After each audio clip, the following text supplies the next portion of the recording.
నమస్కారం. City news తెలుగుకి స్వాగతం. ఈనాటి ముఖ్యాంశాలు.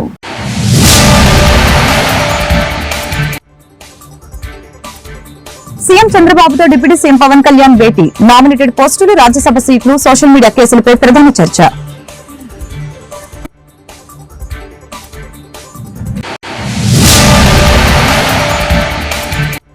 స్టెల్లా షిప్ ని తనిఖీ చేసిన పవన్ కళ్యాణ్ కెన్షర్ షిప్ ని ఎందుకు వదిలివేశారు? ఆర్థిక మంత్రి వియ్యంకుడు అందులో బియ్యం తరలిస్తున్నాడని వదిలివేశారు. మాజీ మంత్రి పేర్ని నాని విమర్శలు. సీఎం చంద్రబాబుతో డిప్యూటీ సీఎం పవన్ కళ్యాణ్ భేటీ అయ్యారు. ఉండవల్లిలోని సీఎం నివాసంలో వీరిద్దరి సమావేశం జరిగింది. కాకినాడలోని బియ్యం అక్రమ రవాణాపై వారు చర్చించారు. తాజా రాజకీయ పరిణామాలు, రాజ్యసభ అభ్యర్థుల ఎంపికపై సమాలోచన జరిపారు.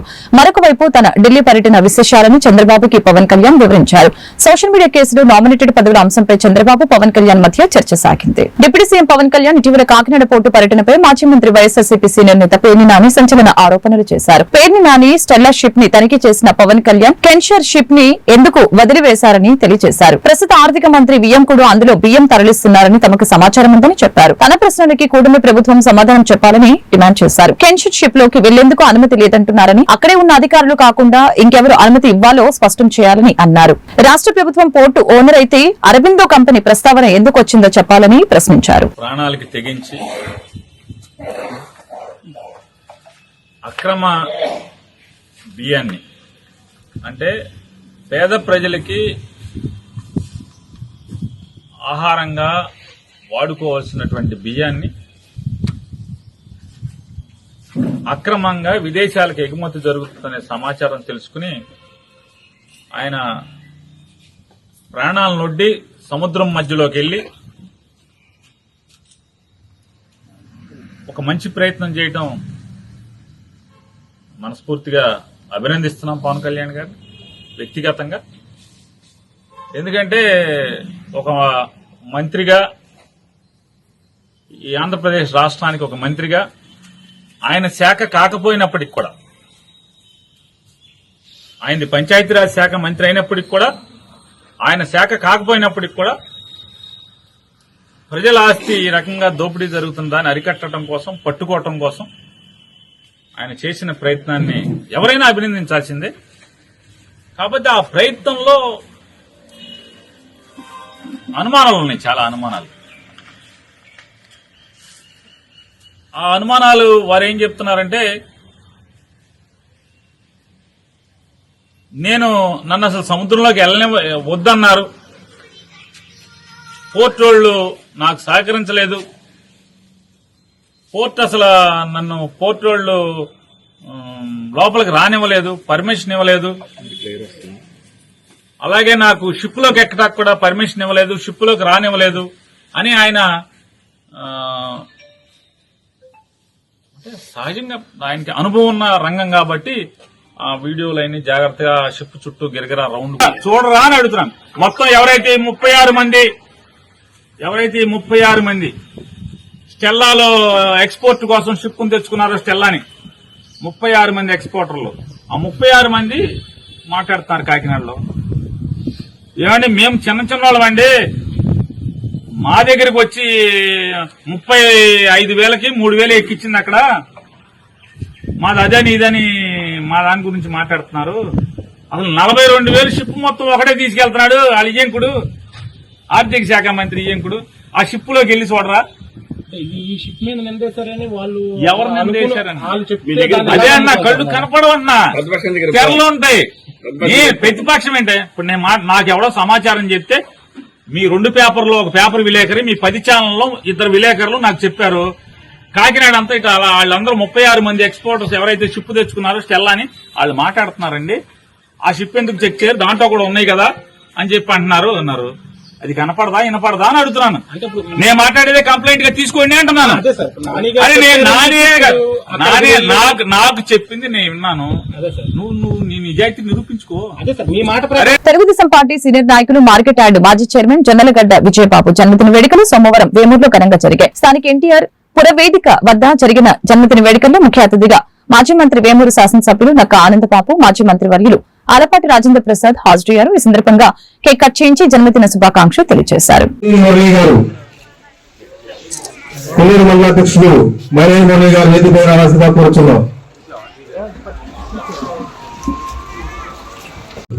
దండ వెంకట సుబ్బారావు గారు, వైరేని మురళీకృష్ణ గారు, మూసా రాజేష్,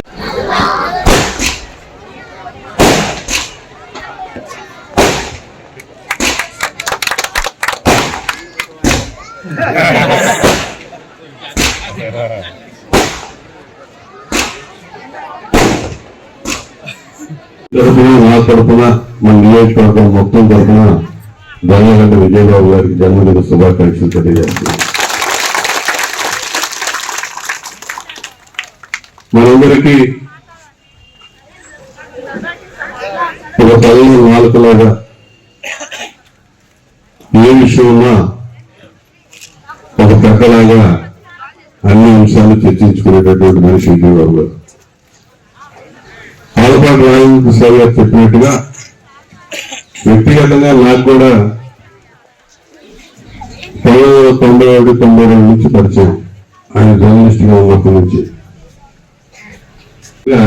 మరి మనకి ఎంతో ఆప్తుడిగా ఆత్మీయుడిగా ఉన్నటువంటి మనందరికీ విజయబాబు గారు 3 వసంతాలు విజయవాడగా జరుపుకోవాలని చెప్పి మనస్ఫూర్తిగా కోరుకుంటూ భగవంతుడు మరొకసారి ప్రార్థిస్తూ వారికి మరొకసారి హృదయపూర్వక జన్మదిన శుభాకాంక్షలు తెలియజేస్తూ సెలవుకుంటాం. ఒక వ్యక్తి విజయబాబు అవటం మనందరి అదృష్టం నేను భావిస్తూ, ఎందుకంటే స్నేహితుడిగా ఎక్కువ పొగడకూడదు అని వాస్తవాన్ని విడిచి మాట్లాడటం కూడా మంచిది కాదు. అందుకనే విలువలు కలిగిన విజయబాబు ఎప్పుడు ఇదే రకంగా జీవనం కొనసాగాలని, మేము అనుకున్నది సాధించేంత వరకు ఈ సమాజంలో ఎన్నో మార్పులు మనం చూసాం, ఇంకెన్నో చూస్తాం కూడా.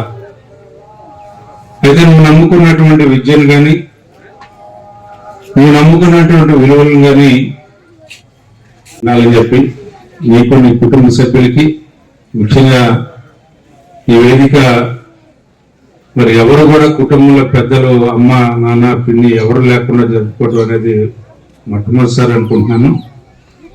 కొద్దిగా బాధగా ఉంది. వాళ్ళ ఆత్మకి శాంతి చేకూరాలని, వాళ్ళ ఆశీస్సులు ఎప్పుడు నీ కుటుంబానికి ఉండాలని చెప్పి కోరుకుంటూ ఒకటే చెప్తా, నేను రాజకీయాల్లో ఉండి పార్టీలో ఉన్నంత వరకు నాకు కులం అనేది లేదు. నాకు తెలుగుదేశమే కులం. ఎవరు ఒప్పుకున్నా ఒప్పుకోవాలి. కాకపోతే నాతో కన్ఫ్యూజన్ ఎక్కడ వస్తుందంటే, ఇతర పార్టీల వాళ్ళతో మాట్లాడుకోవటం ఏదో వరకు పర్లా, కానీ నేను వేరే వాళ్ళతో వెళ్ళి రోజు మీకు ఏ కాఫీ షాపులోనో ఏ సిగరెట్ కొట్టోనో మందు కొట్టోనో 14 సార్లు కనపడతా, అసలు ఏ పార్టీ అనుకుంటా. అట్లా ఉండొద్దని చెప్తా. మంచి సందర్భాల్లో నాకు అప్పుడప్పుడు కన్ఫ్యూజన్ ఎదురవుతుంది. నా మీద కొంతమందికి కోపం కూడా వస్తూ ఉంటది. మేము చెప్పిన వాళ్ళకి ఇవ్వచ్చు కదా అంటారు. నేనేమంటానంటే, అట్టడుగు ఉన్నటువంటి తెలుగుదేశం కార్యకర్తని ఓటర్ని వాళ్ళకి ఫలితం అందాలి, ఇది నా భావన. దానికి రాజేంద్ర ప్రసాద్ గారు మంత్రిగా, ఎమ్మెల్యేగా నాకు పూర్తి సహకారం ఇచ్చారు. ఎంతో మంది ఆయన దగ్గరికి వెళ్ళి, విజయబాబు మా మాట వింటలేదండి, విజయబాబు లెక్క చేయట్లేదు. మానవ సేవే మాధవ సేవ అనే దృక్పథంతో మా మిత్ర బృందం తరపున అనేక సేవా కార్యక్రమాలు చేపడుతున్నట్లు మాజీ ఎంపీపీ మైనేని రత్నప్రసాద్ పేర్కొన్నారు. మండల కేంద్రం అమరతులూరు ఉత్తర దళితవాడకు చెందిన అమరతులూరి ప్రకాష్ రావు కాలికి ఇన్ఫెక్షన్ కావడంతో మోకాలు పైభాగం వరకు తొలగించారు. ఇదే క్రమంలో గ్రామ పంచాయతీలో టెండర్ పద్ధతిపై విధులు నిర్వహిస్తున్న మల్లెల బాబురావుకి కాలుపై పొలుగు పడి సర్జరీ చేసి 2 వేళ్లకి రాడ్లు వేయడంతో అనారోగ్యంతో బాధపడుతున్న వారి శ్రేయస్సును కోరి మైనేని రత్నప్రసాద్ మిత్ర బృందం ఆర్థిక సహకారంతో వారికి నెల రోజులకి సరిపడా నిత్యావసర సరుకులు, నూతన వస్త్రాన్ని అందజేయడం జరిగింది.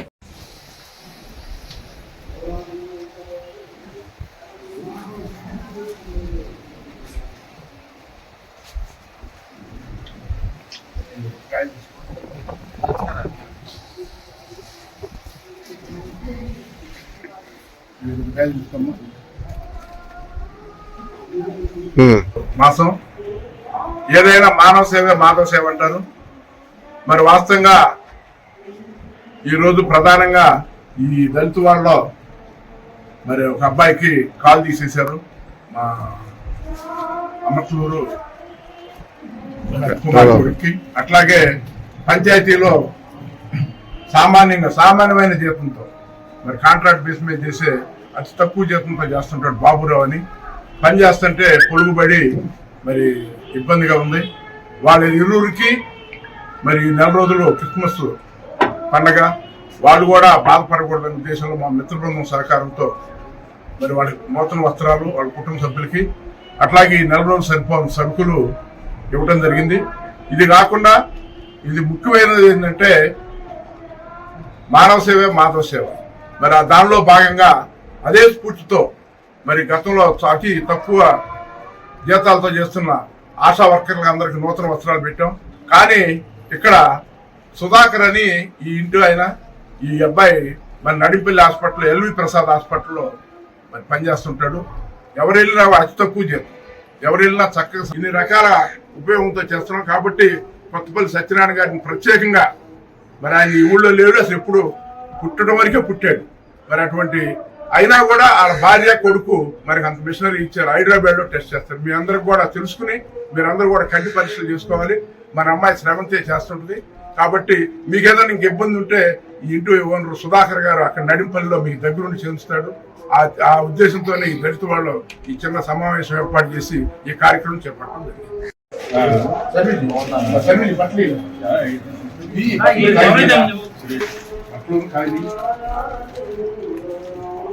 అమ్మాయి శ్రవంతి రామన్న కూడా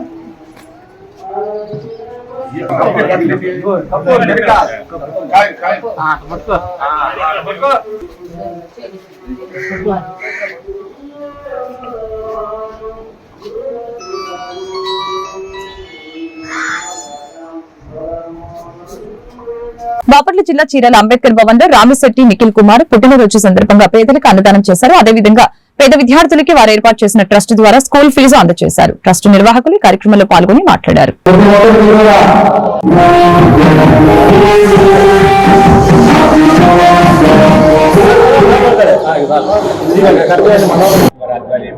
ఈరోజు చీరాల అంబేద్కర్ భవన్ నందు భోజన కార్యక్రమాలు, అన్నదాన కార్యక్రమం చేస్తున్నాము. ఎందు నిమిత్తం అంటే రామిశెట్టి దిలీప్ కుమార్ అనుష దంపతుల యొక్క కుమారుడు నిఖిల్ కుమార్ బర్త్డే సందర్భంగా అన్నదాన కార్యక్రమం చేస్తున్నాము. అయితే రామిశెట్టి దిలీప్ కుమారు చీరాల్లో పుట్టి చీరాల్లోనే విద్యాభ్యాసం చేసి అమెరికాలో స్థిరపడటంతో చీరాల మీద ఉన్నటువంటి మమకారంతో చీరాల ప్రజలకి ఏదో ఒకటి హెల్ప్ చేయాలనే ఉద్దేశంతో ఎన్నో సేవా కార్యక్రమాలు చేయడం జరుగుతుంది. 2020లో ఈ లెట్సెల్ పర్మనేషన్ సంస్థని స్థాపించి ఎన్నో సేవా కార్యక్రమాలు చేయడం జరిగింది. అనేక మంది మహిళలకి కుట్టు మిషన్లు ఇవ్వడంతో పాటు 30 మందికి పైగా పేద వికలాంగులకు ట్రైసైకిల్స్, వీల్ చైర్స్ అందించడం జరిగింది. అలాగే పేద విద్యార్థులకి చదువు మధ్యలో అయిపోయినటువంటి వారిని ప్రోత్సహించి వాళ్ళ చదువుల నిమిత్తం ఫీజులు కట్టి అలాగే ల్యాప్టాప్స్ అందించి వాళ్ళ చదువుకి ప్రోత్సాహకరంగా నిలబడినాడు. అంతేవిధంగా చలికాలంలో ఇబ్బంది పడుతున్నటువంటి పేదవారికి ప్రతి సంవత్సరం దుప్పట్లు పంచడం జరుగుతుంది. అంతేకాకుండా ఎవరైతే వ్యాపారం చేసుకోవాలని చెప్పేసి తోపు బండ్లు అడిగారు జరుపుకుంటున్నటువంటి నిఖిల్ కుమార్ని దేవుడు బాగా జీవించాలని చెప్పి కోరుకుంటూ మా అందరి దగ్గర నుంచి అలాగే ప్రతి ఒక్క ఈవెంట్లో నాకు సహాయ సహకారాలు అందిస్తున్నటువంటి జడ్సెల్ టీం మొత్తానికి ప్రత్యేకంగా ధన్యవాదాలు తెలియపరుస్తున్నాను. అలాగే నిఖిల్ కుమార్కి many more happy returns of the year. Thank you.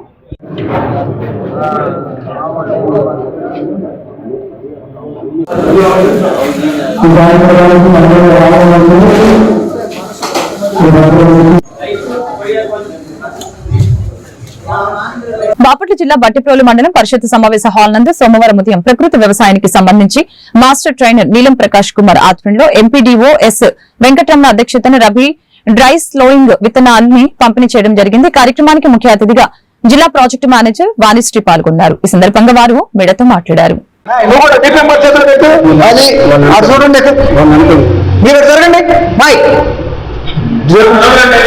మధ్యలో వాళ్ళు ఇద్దరు ఉండండి, బీపీఎం గారి దగ్గర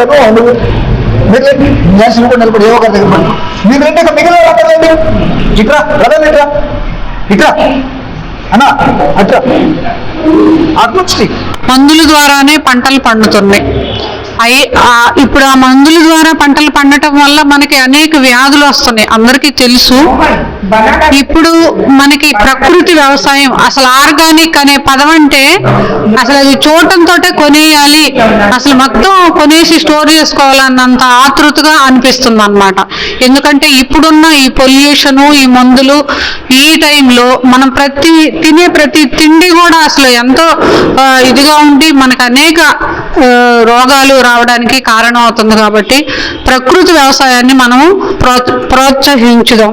ఎందుకంటే గతంలో మన పూర్వీకులు ఏ మందులు లేకుండా పండించిన పంటలు తినడం వల్ల ఏ అనారోగ్యాలకి గురి కాకుండా ఎంతో బాగా మంచిగా ఆరోగ్యంగా ఎంతో కాలం, ఎక్కువ కాలం, దీర్ఘకాలం జీవించారు.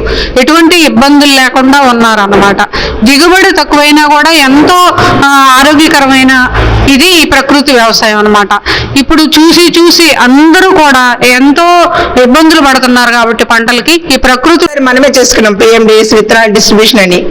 కానీ నా ఉద్దేశం ఏంటంటే ప్రతి ప్రోగ్రాంలో కూడా మనము సంబంధించిన వ్యవసాయ అధికారి మరియు సంబంధించిన APM గారిని మనం ఇన్వాల్వ్ చేయాలి. అవునా కదా? ఎందుకంటే సంఘాల ద్వారా వర్క్ చేస్తున్నాం కాబట్టి APM గారిని ఇన్వాల్వ్ చేయాలి. అట్లానే వ్యవసాయ సంబంధించిన వర్క్ చేస్తున్నాం కాబట్టి లోకల్ AO గారిని కూడా ఇన్వాల్వ్ చేయాలి. అందుకని దయచేసి గుర్తుపెట్టుకోండి. నేను అందుకని మర్చిపోకుండా కూడా చెప్తా ఉన్నాను. Okay sir, thank you sir. అందుకోసమని కంపల్సరీగా మీరు MD వచ్చారు. సో నేననేది ఏంటంటే మనది అందరితో ముడిపడిన వర్క్, మన ఒక్కళ్ళమే చేసుకుని వెళ్ళలేం. అవునా కదా? సంబంధించిన శాఖల వాళ్ళ సపోర్ట్ ఉంటే మీకు వర్క్ ఈజీ అవుతుంది. సో దీనిలో భాగంగా సార్ ఇప్పుడు ప్రజెంట్ ఏంటంటే మనకి మినిమం పెసర వేస్తుంటారు. తర్వాత మొక్కజొన్న ఉంది, జొన్న లేదు మనకి పెద్దగా. సో మినిమం పెసరలో ఈ పంటలు కనుక వేసుకుంటే రైతుకి అధిక అంటే ఇంకా ఎక్స్ట్రా 900 సంవత్సరాలుగా దేశవ్యాప్తంగా ఎంతో చరిత్ర కలిగిన పల్నాటి వీరుల ఉత్సవాల సందర్భంగా అతి ముఖ్యమైన ఘట్టంగా పిలువపడే చాపకూడు కార్యక్రమాన్ని సోమవారం నిర్వహించారు. ఈ కార్యక్రమానికి పల్నాడు జిల్లా కలెక్టర్ అరుణ్ బాబు, ఎస్పీ కంచి శ్రీనివాసరావు, మాచల శాసనసభ్యులు జూలకంటి బ్రహ్మానందరెడ్డి, నరసరావుపేట శాసనసభ్యులు చదలవాడ అరవింద బాబు, గన్నవరం శాసనసభ్యులు యార్లగడ్డ వెంకట్రావు, పల్నాడు అధ్యక్షులు కొమ్మాలపాటి శ్రీధర్ ముఖ్య అతిథులుగా హాజరయ్యారు. ఈ కార్యక్రమంలో కూటమి నేతలు, కార్యకర్తలు, అభిమానులు పాల్గొన్నారు.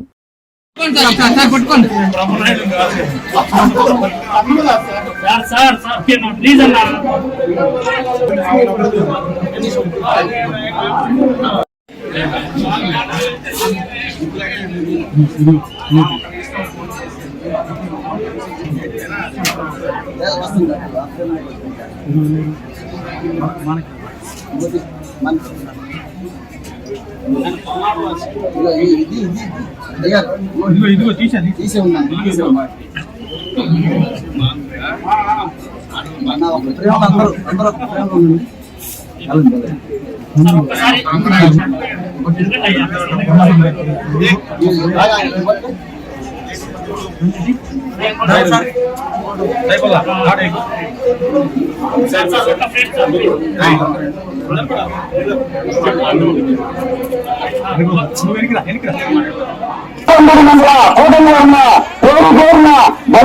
తెలియజేస్తూ ఆ స్వామి వారి ఆశీర్వాదాలను మనస్ఫూర్తిగా కోరుకుంటున్నాం.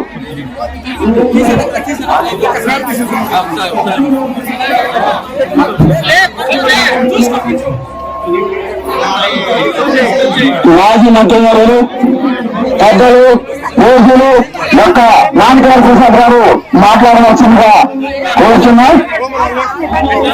స్టేజ్ మీద రావాల్సిందిగా కోరుచున్నాం.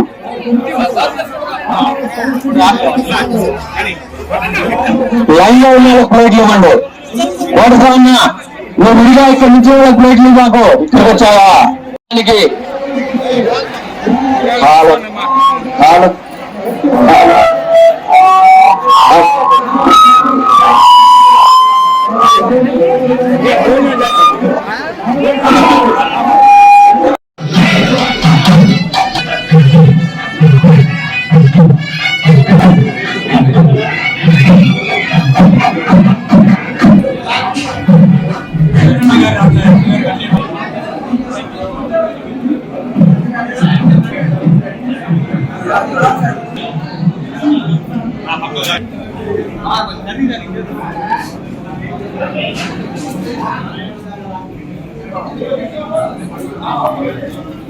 వార్తను ముగించే ముందు ముఖ్యాంశాలు మరొకసారి.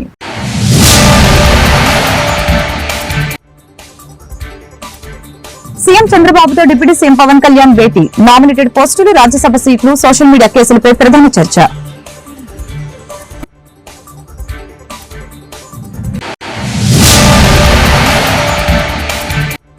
స్టెల్లాషిప్ ని తనిఖీ చేసిన పవన్ కళ్యాణ్ కెన్షర్ షిప్ ని ఎందుకు వదిలివేశారు? ఆర్థిక మంత్రి వియ్యంకుడు అందులో బియ్యం తరలిస్తున్నాడని వదిలివేశారు. మాజీ మంత్రి పేర్ని నాని విమర్శలు. ఈ వార్తలు ఇంతటితో సమాప్తం. మరొక బ్రిటన్ మళ్ళీ కలుద్దాం. నమస్కారం.